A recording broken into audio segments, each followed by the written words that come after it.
বন্ধুরা, সকালে উঠে ব্রেকফাস্ট করে স্নান করে রেডি হয়ে বেরিয়ে পড়লাম অফিস যাওয়ার জন্য। আজকে সকাল থেকেই খুব বৃষ্টি হচ্ছিল, কিন্তু বৃষ্টি হলে কিছু করার নেই, অফিস তো যেতেই হবে। তাই রুম থেকে বেরিয়ে রিক্সা স্ট্যান্ড অবধি চলে গেলাম এবং আজকে তাড়াতাড়ি রিক্সাও পেয়ে গেছিলাম। রিক্সা থেকে নেমে মেট্রো অবধি একটু হেঁটে আসতে হয়। আর দুদিন ধরেই মেট্রোর সামনে রাস্তায় লাইনের কাজ চলছে বলে রাস্তায় গর্ত করা আছে, তাই কিছু করার নেই, আমাকে একটু ঘুরে মেট্রোতে ঢুকতে হয়। মেট্রোতে যেতে গিয়ে সিঁড়িতে একজন বয়স্ক মহিলা প্রতিদিনই বসে থাকেন। আজ খুব বৃষ্টি হয়েছে, তাই ওনাকে আজকে আর দেখতে পাই। ব্যাগ চেক করেই চলে গেলাম মেট্রোর দিকে এবং সামনে কার্ড পাঞ্চ করিয়ে একটু হেঁটে উঠে পড়লাম এসকেলেটরে।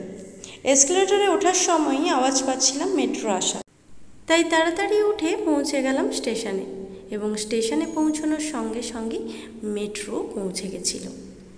মেট্রো দেখে আজকে মনে হচ্ছে একটু ফাঁকা আছে, ভালোই হলো, অফিস যাওয়ার সময় একটু বসে যেতে পারবো।